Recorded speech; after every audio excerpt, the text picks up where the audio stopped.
Today class is history. The topic is 19th century social reformers movement. Okay, continue this topic. Yesterday I talked about this topic is social reformers movement. So Jyotibai Phule, Narayana Guru and Ayankali. These are these saw him. Today I will continue this topic Islamic reformers. So இஸ்லாமிய சீர்திருத்தங்கள். So அதை தான் இன்றைக்கி நம்ம பார்க்க போகிறோம். Okay go to the lesson. After the suspensions of a great revolt of 1857, Indian Muslims looked to Western culture with suspensions. The community feared the Western education, Western culture and Western ideas would endanger their religions. Therefore, only a small sections of Muslims accepted the new advances for modern education. So 1857ல ஒரு பெரும் புரட்சி வந்து ஏற்பட்டது. So எங்கே அப்படின்னா இந்தியாவில் முஸ்லீம்கள் மேற்கிந்திய பண்பாட்டில் வந்து என்ன பண்ணாங்க அப்படின்னா சந்தேகம் கண்டு அவங்களுக்கான பெரும் புரட்சியை வந்து ஏற்படுத்தினாங்க. ஸோ அங்கே வெஸ்டர்ன் எஜுகேஷன் அப்படின்றது அவங்களோட பண்பாடு, ஸோ அவங்களோட சிந்தனைகள் ஆகியவற்றை வந்து மதத்திற்கு வந்து ஆபத்தாக அமையும் அப்படின்னு சொல்லி அவங்களுக்கு வந்து ரொம்ப பயம் ஏற்பட்டுச்சு. ஸோ அதனால் முஸ்லீம்களோட ஒரு சிறு பிரிவினர் வந்து மேற்கிந்திய கல்வி பயில வந்து முன் வந்தாங்க. ஸோ அதில் ஃபஸ்ட்டு யார் அப்படின்னா ஸ்ரீ சையத் அகமத் கான் அப்படின்றவர் தான் வந்து இந்த புரட்சி சீர்திருத்தத்துக்கு வந்து ஃபஸ்ட்டு முன் வந்தவர். யார் அப்படின்னா sir Syed Ahmad Khan. born in Delhi into a noble Muslim family, Syed Ahmad Khan, through that lack of education, especially modern education, has harmed the Muslims greatly and kept them backward. He exhorted the Muslim to accept Western science and take up government service. He founded a scientific society and translated many English books, especially science books, into Urdu. He believed that the interest of this Muslim would be best served if they bonded with the British government rather than pitch in which the rising nationalist movement. So he advised the Muslim to take to English education and the consent on it. So Syed Ahmad Khan அப்படின்றவர் வந்து டெல்லியில் வந்து முஸ்லீம்களில் உயர்குடியில் பிறந்தவர் அப்படின்னு சொல்லலாம். So இவர் படிப்பறிமை வந்து குறிப்பாக நவீன கல்வி அறிமையை வந்து இஸ்லாமியருக்கு வந்து பெரும் தீங்கு விளைவிக்கும், அதனால் அவர்களை வந்து கீழ்நிலையில் வைத்து விடுவார்கள் அப்படின்னு சொல்லி கருதி இவர் என்ன பண்ணார் அப்படின்னா மேல்நாட்டு அறிவியலையும் அரசு பணிகளையும் ஏற்றுக்கொள்ளும்படி வந்து யாருக்கு வலியுறுத்தினா அப்படின்னா முஸ்லீம்களுக்கு வந்து வலியுறுத்தினார். ஸோ அதனால் அறிவியல் கழகங்கள் வந்து நிறுவனார். ஆங்கில நூல்கள் குறிப்பாக வந்து சயின்ஸ் ஃபிக்ஷன் நூல்களை வந்து உருது மொழியில் வந்து மொழிபெயர்க்கவும் செய்தார்.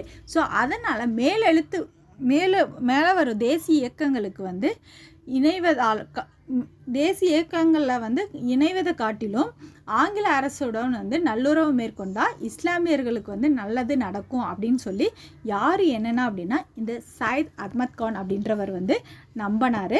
ஸோ அதனால் இஸ்லாமியருக்கும் ஆங்கில கல்விக்கு வந்து அதிக கவனம் செலுத்தும்படி வந்து அறிவுரையை வந்து கூறினார்.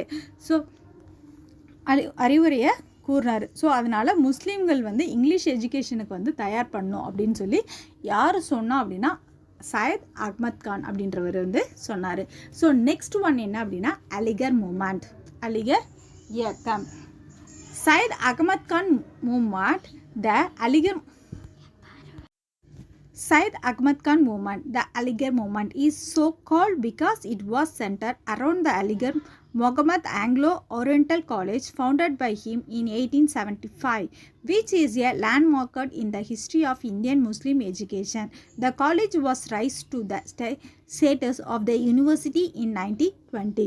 ஸோ அலிகர் இயக்கம், ஸோ இது யார் அப்படின்னா சையத் அகமது கான் அப்படின்றவர் தான் வந்து 1875 வந்து அலிகர் நகரில் அலிகர் முகமதிய ஆங்கிலேய ஓரியண்டட் கல்லூரி அப்படின்றத வந்து ஆரம்பித்தார்.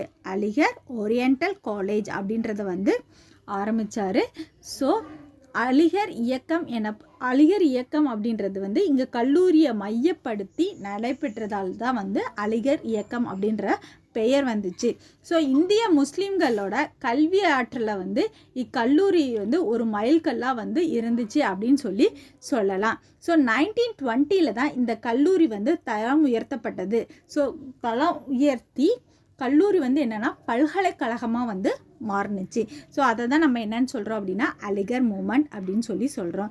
தியோபத் மூமெண்ட் அப்படின்னா என்ன? ஸோ தியோபத் இயக்கம். Deoband was the revolted movement organised by the orthodox Muslim Ulama. The Ulma under the leadership of Muhammad Wazim Wantaweg 1832 to 80 and Razib Ahmad Gandroi 1828 to 1905 founded the school at the Deobat in this Sardapur district on the UP. UP means Uttar Pradesh in 1866. The school curricula shut out English education and Western culture. The instruction's impact was in a original Islamic religions and the aim was moral and religious regeneration of this Muslim community. So என்ன அப்படின்னா தியோபத் இயக்கம் அப்படின்றது ஒரு மீட்பு இயக்கம் அப்படின்னு சொல்லலாம். ரீவேலிடேட்டட் moment அப்படின்னா மீட்பு இயக்கம் அப்படின்னு சொல்லலாம். இவ்வியக்கத்தை வந்து பழமைவாதி முஸ்லீம்களான உலோமர்கள் தான் வந்து இந்த இயக்கத்தை வந்து தொடங்கினாங்க. உலோமர்கள் அப்படின்றவரில் முகமது குவாசித் நானாதேவி அப்படின்றவங்க தான் வந்து 1832 1880 வரைக்கும் இருந்தவங்க.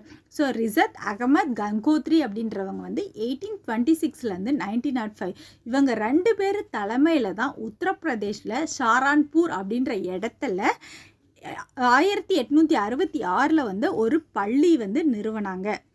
ஸோ அந்த பள்ளி தான் வந்து அங்கே பாடத்திட்டத்தில் வந்து ஆங்கில கல்வியும் மேல்நாட்டு பண்பாட்டையும் வந்து புறக்கணிச்சிட்டாங்க. ஸோ அந்த வெஸ்டர்ன் கல்ச்சரும் இங்கிலீஷ் எஜுகேஷனும் அந்த கரிக்குலத்துலேயே வந்து இல்லை. ஸோ பள்ளியில் உண்மையான இஸ்லாமிய மதம் மட்டும்தான் வந்து கற்றுத்தரப்பட்டது. ஸோ அவங்க இஸ்லாமிய மதம் மட்டும்தான் வந்து போதிக்கப்பட்டது. ஸோ அந்த நோக்கம் என்ன அப்படின்னா இஸ்லாமிய சமூகத்தில் வந்து ஒழுக்கத்தையும் மதத்தையும் வந்து மீட்டெடுக்க வந்து இந்த தியோபத் மூமெண்ட் அப்படின்றது தான் வந்து ஆரம்பிக்கப்பட்டது அப்படின்னு சொல்லலாம். Maulana Muhammad ul Hasan became the new Deobat leader. The Janta ul Ulma Council of Theologians led by him gave a consensus of Hasan ideas of protections of this religious and political rights of the Muslims in this overall context of this Indian unity. So Maulana Mohammed உல் ஹாசன் அப்படின்றவங்க தான் தியோபத் புதிய தலைவரானாங்க. அவரோட தலைமையில் வந்து இயக்கம் வந்து jam உல் உமா அப்படின்றவர்களோட கருத்துக்களையும் இந்தியாவோட ஒற்றுமையும் ஒட்டுமொத்த சூழ்நிலையில் முஸ்லீம்களோட அரசியல் சமூக உரிமை பாதுகாப்பு இது எல்லாமே வந்து உறுதியான ஒரு வடிவமாக வந்து கொடுக்கப்பட்டது. எப்போ அப்படின்னா இந்த தியோபத் மூமெண்ட் மூலியமாக தான். ஓகே, இது வரைக்கும் புரிஞ்சிச்சாடா? இஸ்லாமிய ரெஃபார்மர்ஸில் வந்து சையத் அகமத் கானும் Aligarh movement and Deoband movement அப்படின்றத வந்து பார்த்தோம். ஸோ இதில் any doubt? Okay, so I will continue the Parsi reformers movement. So பாரசீக சீர்திருத்த இயக்கம் அப்படின்றது என்ன அப்படின்றது பார்க்க போகிறோம். In this middle of the 19th century, the reformers activity being in Mumbai. So என்ன அப்படின்னா 19ஆம் நூற்றாண்டு இடைப்பகுதியில் தான் வந்து இந்த பாரிஸ் மூமெண்ட் அப்படின்றது வந்து ரெஃபார்மர் சீர்திருத்த இயக்கம் அப்படின்றது வந்து மும்பையில் வந்து தொடங்கினுச்சு. So Fardunji Naoroji founded the Rahnumai Mesud Razran Sabag Persian Reformers Society in 1851. Ras Gofter, the trust teller, was the main voice of this movement. Balaramji Malbara organized a camp of legislation against the practice of this child marriage. The community protect many leaders such as the Parozaisen, Mita and Din Sava Vaha who played a big role in this early Congress. ஓகேவா.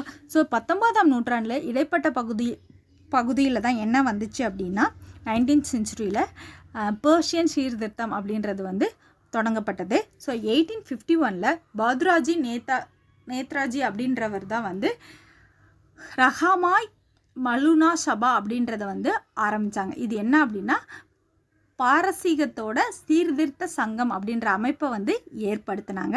So அந்த அமைப்பில் வந்து ரெஸ்டன் கோப்தர் அப்படின்றவர் தான் வந்து அதோட தந்திர மந்திரங்களாக வந்து இருந்தார். ஸோ அவர் தான் வந்து அதோட உண்மைகளை பற்றி தெரிஞ்சவராக வந்து இருந்தார். பெர்மஜி மலோரா அப்படின்றவர் வந்து குழந்தை திருமண பழக்கத்திற்கு எதிரான ஒரு சட்டத்தை வந்து இந்த இயக்கத்தில் வந்து கொண்டு வந்தார்.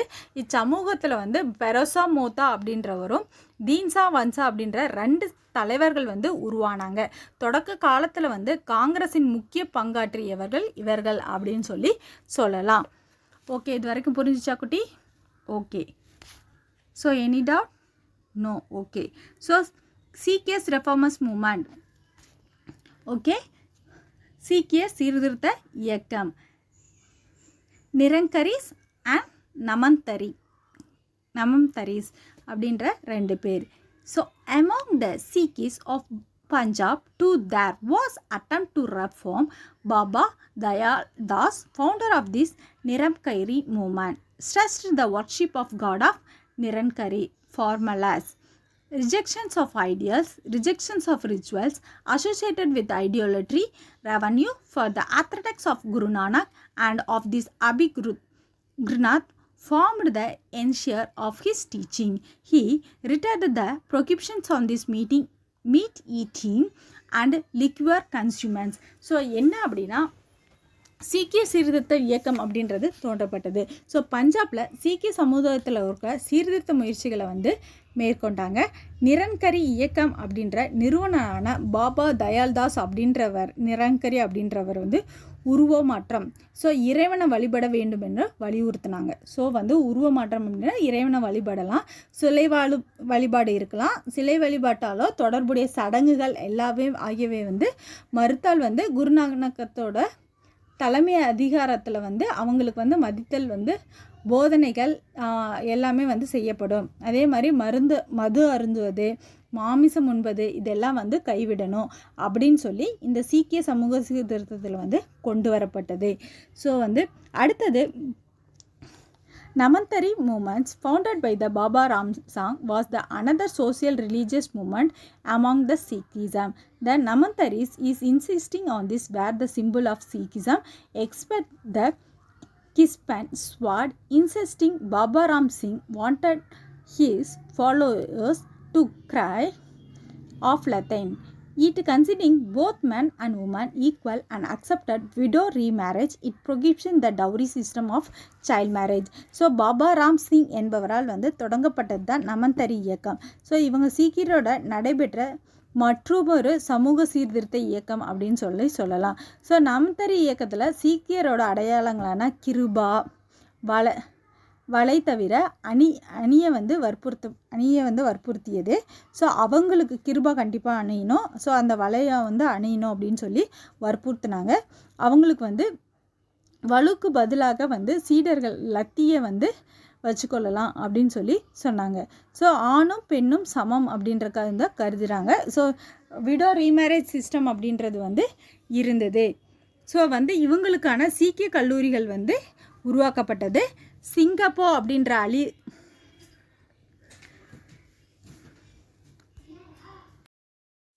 of the gathering influence of Arya Samaj and the Christianity missionaries, the Sikha Sabha of Amritsar was established.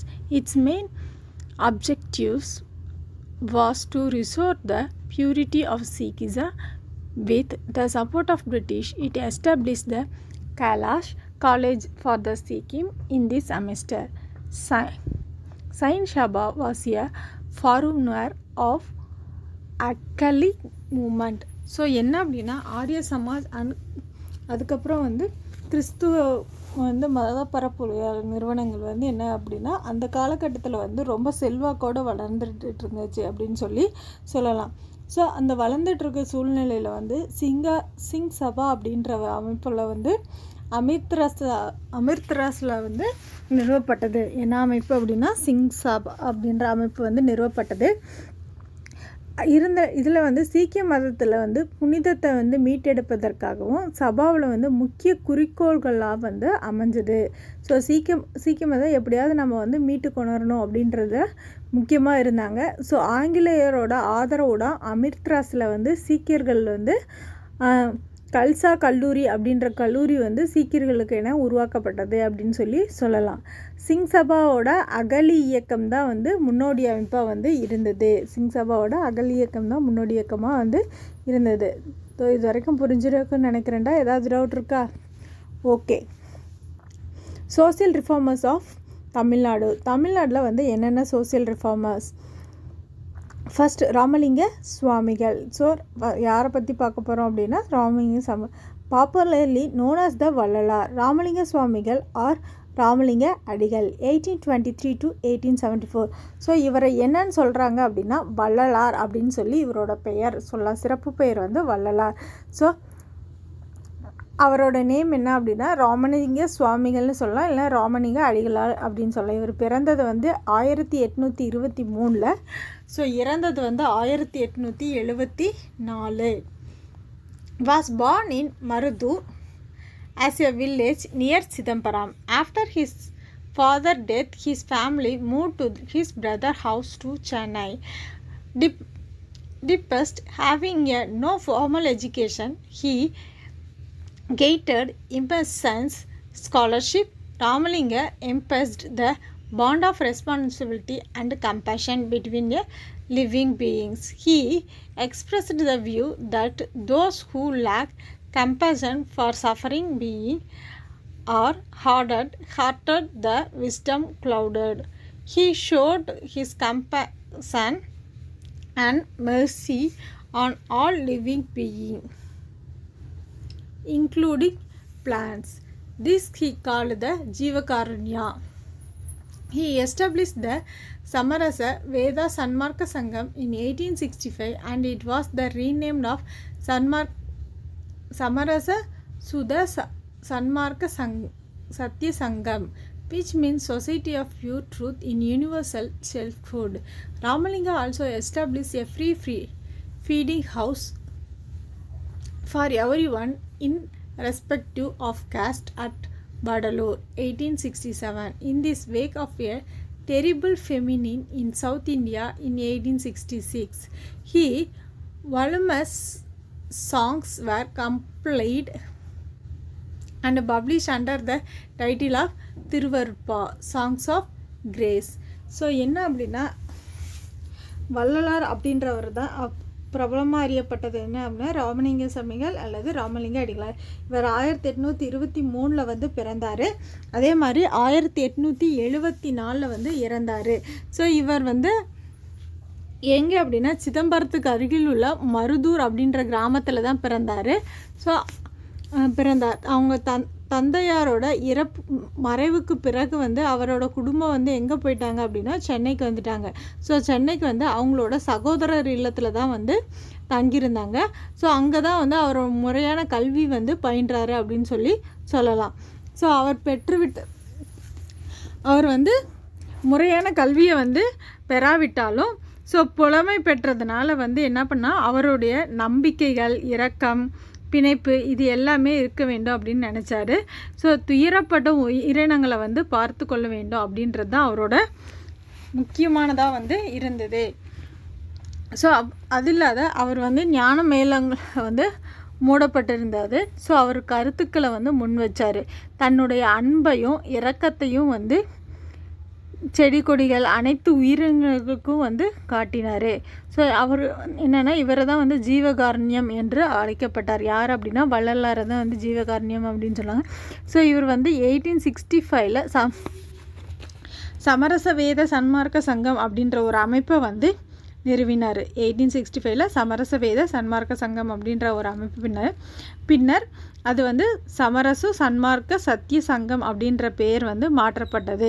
So அதுக்கப்புறம் 1866 தென்னிந்தியாவில் ஏற்பட்ட ஒரு கொடிய பஞ்சத்தை கணக்கில் கொண்டு 1867 ஜாதி எல்லைகளை தாண்டி அனைத்து மக்களுக்குமே வந்து உணவளிக்க இலவசமாக உணவளிக்க வேண்டும் அப்படின்னு வடலூரில் வந்து நிறுவினார்.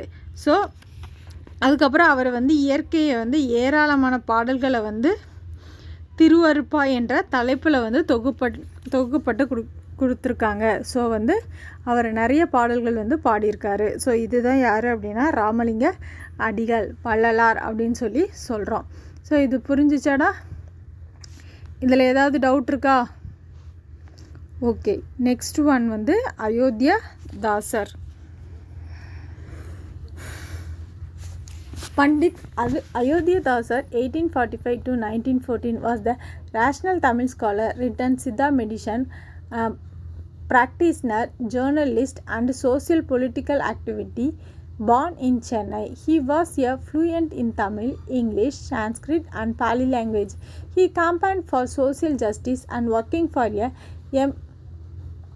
emancipation of this untouchability for the caste culture. He worked for the constructions of this casteless individuality and caste harmony and untouchabilities. He considered education as the important tool for empowerment and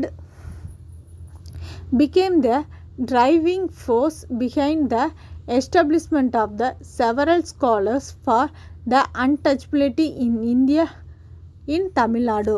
so என்ன அப்படின்னா அயோத்தியதாசர் அப்படின்றவர் வந்து பண்டிதர் அயோத்தியதாசர் அப்படின்றவர் ஒரு தீவிரமான தமிழ் அறிஞர், அது மாதிரி சித்த மருத்துவம் தெரிஞ்சவரும் பத்திரிகையாளரும் ஆவார். இவர் வந்து சமூக அரசியல் செயல்பாட்டிலையும் வந்து ஈடுபட்டிருக்காரு.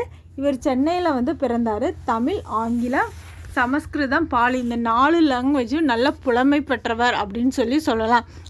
அதே மாதிரி இந்த 4 லாங்குவேஜ்லையும் நல்ல சரளமாக பேசக்கூடியவரும் யார் அப்படின்னா அயோத்தியதாசர் அப்படின்னு சொல்லலாம். இவர் சமூக நீதிக்காக இயக்கம் வந்து நடத்தினார். அதே மாதிரி ஜாதியத்தின் கொடிய பிடியிலிருந்து ஒடுக்கப்பட்டவரை விடுதலை பெற செய்தவர் யார் அப்படின்னா இந்த அயோத்தியதாசர் தான். சாதிகளற்ற அடையாளத்தை வந்து நிறுவனம் அப்படின்ற சொன்னவரும் வந்து இவர் தான். ஸோ ஜாதிய மேலாதிக்கத்துக்கு வந்து தீண்டாமைக்கு வந்து எதிரான கண்ணோட்டத்தில் குரல் எழுப்பியவர் வந்து யார் அப்படின்னா அயோத்தியதாசர். ஸோ கல்வியில் வலிமை பெற்றவர்கள் வந்து கருவியாக வந்து கருதி அவர் தமிழகத்தில் வந்து ஒடுக்கப்பட்டோருக்கான பல பள்ளிகள் வந்து உருவாக்கப்படுவதற்கு உந்து சக்தியாக திகழ்ந்தவரும் வந்து யார் அப்படின்னா அயோத்தியதாசர் அப்படின்னு சொல்லலாம். ஸோ பண்டிதர் Ayothidasar founded the Adharvanta Sabha to raise to voice for this temple entry of untouchability. In 1882, John Rathinam and Ayodhyadasar established a movement called the Dravidar Kalagam and launched a magazine called the Dravida Pandya in 1885. He founded the Dravida Mahasabha in 1891 and organized the first conference of the association at Nilagiri. So அதுக்கப்புறம் என்ன அப்படின்னா ஒடுக்கப்பட்டவருக்கான கோயிலில் நுழைவுக்கான ஆதரவாக குரல் எழுப்பியவர் யார் அப்படின்னா அயோத்தியதாசர் அப்படின்னு சொல்லலாம். ஸோ இவர் வந்து என்ன பண்ணாங்க அப்படின்னா அயோத்தியதாசர் வந்து அத்தவைநந்தா சபா அப்படின்ற ஒரு அமைப்பு வந்து நிறுவி அதில் 1882 வந்து அயோத்தியதாசரும் ஜான் ரத்தினமும் திராவிடர் கழகம் என்னும் அப்போ வந்து நிறுவினாங்க. மேலும் 1887 வந்து திராவிட பண்டியன் என்னும் இதழை வந்து தொடங்கினாங்க. ஸோ திராவிட மகாசபை என்ற அமைப்பில் 1891 வந்து இந்த சபை நிறுவப்பட்டது. ஸோ இதோட ஃபஸ்ட்டு மாநாடு எங்கே நடந்துச்சு அப்படின்னா நீலகிரியில் வந்து நடந்தது. பண்டிதர் Ayothidasar was disappointed with the Hindu dramas which several as this basic of a propaganda and validated caste in the Hindus. society infiltrated by the Theosophical organizer colony H.S. Olcott. He wanted to Sri Lanka in 1898 and converted to Buddhism. In the same year, he founded the Rakshana Buddha Society of Madras to construction the rational religious philosophy through the Buddhist religion.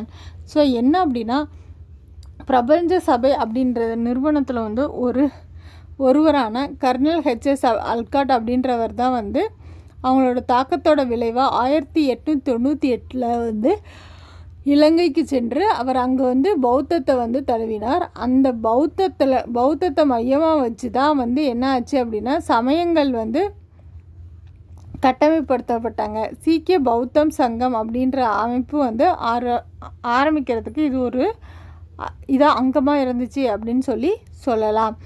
He started weekly journal ஒரு பைசா தமிழகம் in 1907 and published it all till dismiss in 1940.